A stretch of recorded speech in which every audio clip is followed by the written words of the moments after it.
The words slammed into me harder than the hallway walls I was pressed against, the smell of bleach and lilies mingling into a nauseating perfume.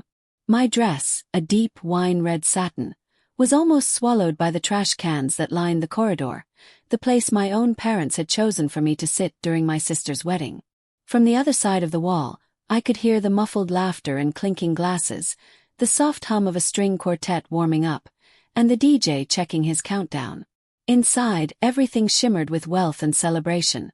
Outside, I was invisible, discarded like yesterday's garbage. I tugged at the folds of my dress, my hands trembling.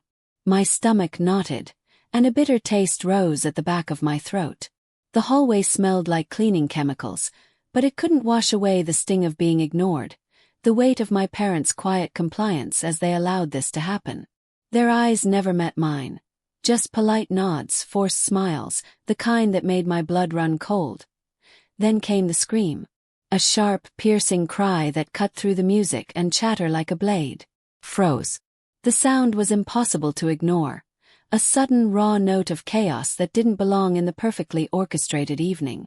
The DJ faltered, the violinist paused mid-note, and even the chatter of guests inside hushed to a tense murmur.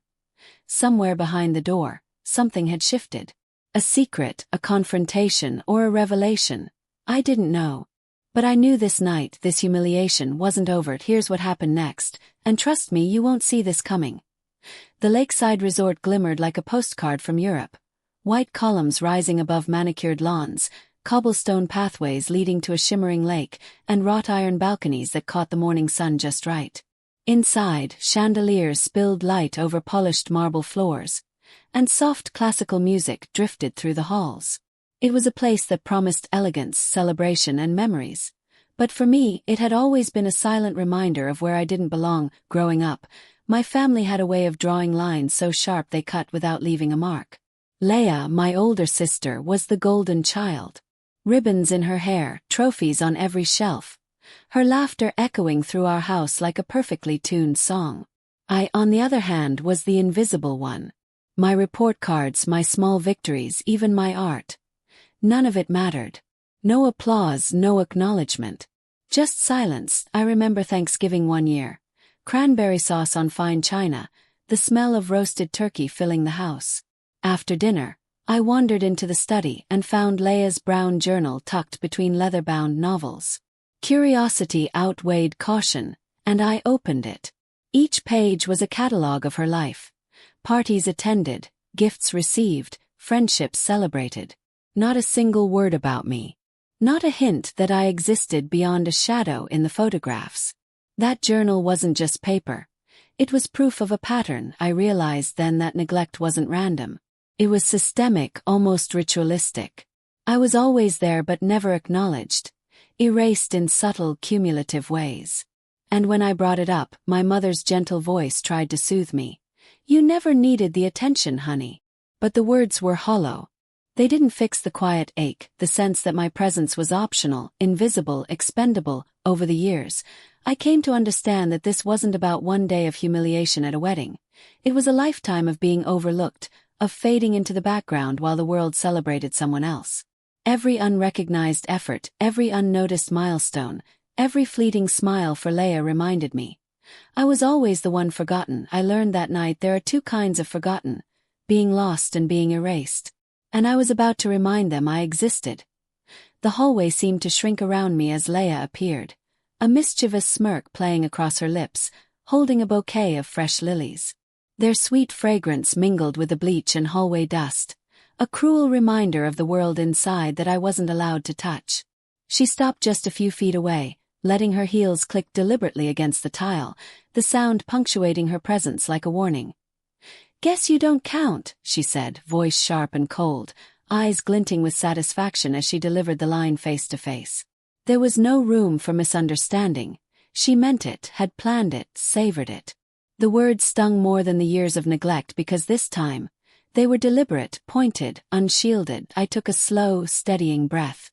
My hands, tucked into the folds of my dress, didn't tremble as much as my heart did. "I just need a little space," I said evenly, carefully measured. No anger, no tears, just truth. I refused to give her the satisfaction of a reaction she could manipulate. Her smirk faltered for a heartbeat, replaced by a flash of defensiveness. Space. You think you can hide forever? She snapped, her voice rising. Then came the name-calling, the venom she had been saving. Useless, pathetic. Each word aimed to wound, to twist the knife deeper. She thrived on it, on the discomfort she caused, on the control she wielded over my presence. But something inside me shifted in that moment. Years of being overlooked, of erased, culminated in a quiet resolve. I was done. I straightened my shoulders, my eyes steady, my mind clear. No more running. No more shrinking, and then I noticed it. The silver gift box sitting innocently on a nearby bench, the one I had wrapped so carefully for her birthday.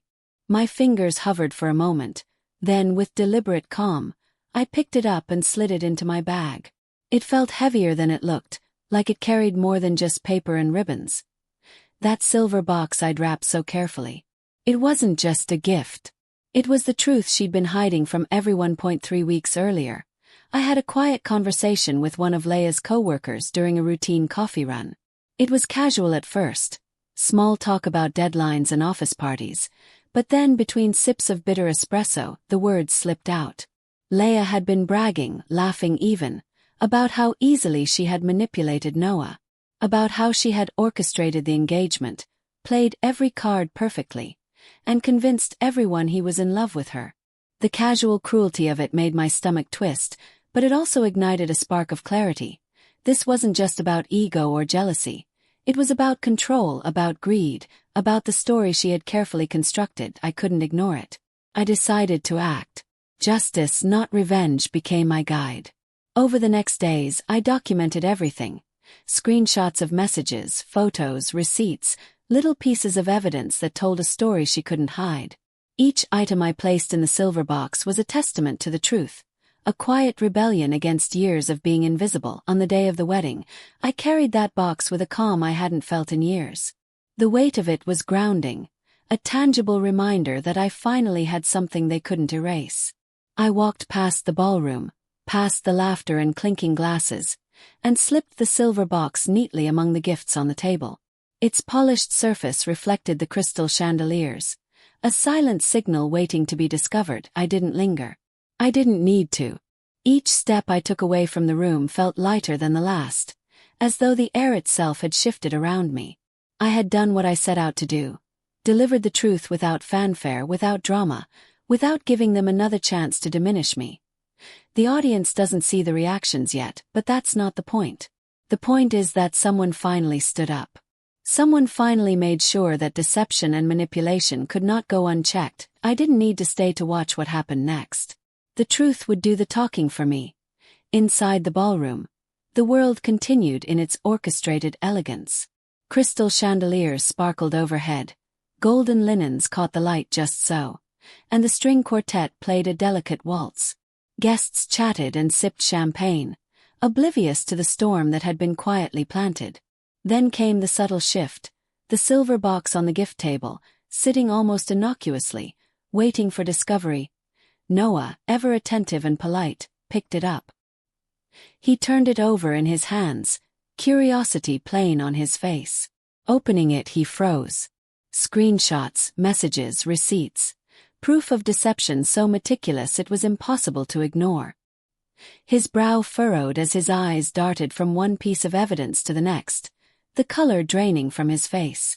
The music stumbled and stopped, the first note of unease resonating through the room. Gasps rippled across the crowd. Victoria, his mother, stepped forward, her elegance unshaken but her gaze ice-cold. "I received this evidence myself," she said evenly, placing her own copy of the same messages on the table. The room held its breath as the gravity of her words sank in. Leia's smirk faltered, then vanished entirely. Her carefully constructed world began to crumble in real time, the mask she had worn for so long slipping as shock and panic replaced her confidence. Noah's hands shook as he held the evidence, his voice steady but heavy with heartbreak. I can't do this," he said, producing a set of annulment papers from his jacket. The sound of paper rustling echoed, sharp in the stunned silence. A A crystal frame near the table, shaken by Leia's frantic movements, toppled to the floor and shattered into glittering fragments, a literal symbol of the life she had built on lies breaking apart. And then my parents, my once silent enablers, stood there, finally seeing her clearly. My father's voice cut through the tension, firm and undeniable. "You should apologize to your sister." The words were not a whisper, not a half-hearted suggestion. They were a reckoning. For once, they couldn't shield her, couldn't excuse her cruelty, couldn't rewrite the story of all those years. That Leia's face turned pale, her hands shaking as the enormity of exposure and public humiliation sank in. Guests murmured, some outraged, some sympathetic, all captivated by the collapse of what had seemed like the perfect day. The carefully curated illusion of her life was gone, replaced by truth laid bare for everyone to see. The scream I heard from the parking lot. That was the sound of a carefully built lie finally collapsing. I sat in the car, engine idling, the cool leather pressing against my palms. Outside, the world was still in chaos, the remnants of Leia's carefully crafted illusion unraveling behind the glass. Across the water I heard it again, the scream. Sharp, unrestrained, the sound of a life built on lies collapsing in real time. It didn't thrill me. It didn't elicit glee. It was merely confirmation that the truth had spoken. Guests were fleeing the ballroom, whispering to one another, some casting sideways glances toward the hallway, murmuring about the other sister. For the first time their eyes met mine. Recognition flickered, a subtle acknowledgement that I had been there all along, unseen but present, enduring and observing. The years of neglect, of erasure, were finally balanced by their notice. I was no longer invisible. I breathed slowly, the lake's reflection catching the late afternoon sun, sparkling like fractured crystals. It struck me how justice had unfolded, not as a dramatic roar, but as a quiet, deliberate whisper. I hadn't needed to yell, to confront, or to drag anyone publicly. I had simply placed the truth where it could no longer be ignored. That small, deliberate act had spoken louder than any argument, any outburst, any emotional plea ever could. There was no triumph in my chest, no need for applause or vindication. Only peace. A soft, steady realization that for the first time, I existed fully in the eyes of the world.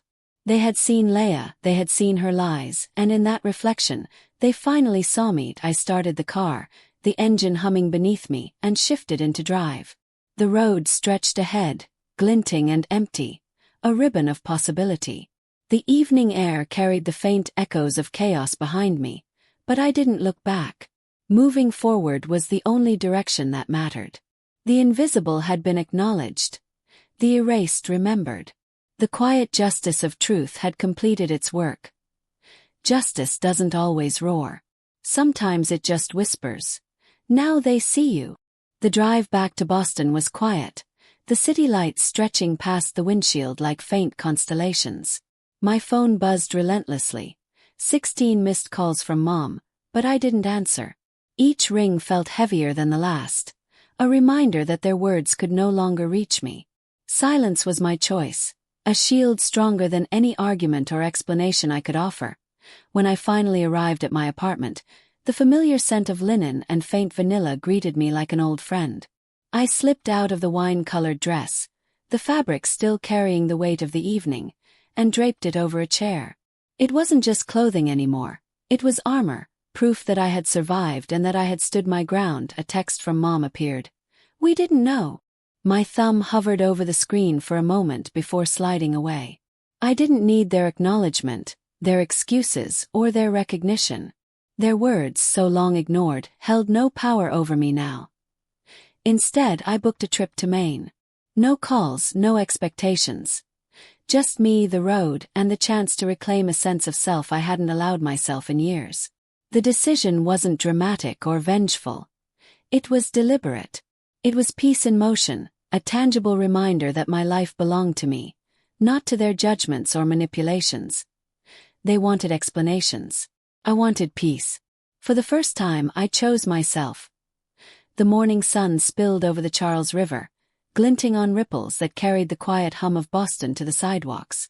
I sat on a bench, feet dangling above the water, and thought back to the trash cans that had once been my seat, my world compressed and ignored. Both places were silent, but the silence had changed meaning. One was a cage, the other was freedom. For the first time, silence wasn't punishment, it was peace. The kind of peace that comes when you stop shrinking for people who refuse to see you, when you stop begging for space at a table that was never meant for you. I realized then that walking away isn't weakness, it's strength. It's choosing yourself when no one else will, building your own table instead of waiting for permission to sit at theirs. This isn't a story about revenge. It's about self-worth, about reclaiming the life and recognition you deserve. To anyone who's ever been pushed aside, overlooked, or erased, know that your presence matters, your voice matters, and your truth deserves to be seen. Tell me, have you ever had to walk away from your own family? Drop your story in the comments. You're not alone.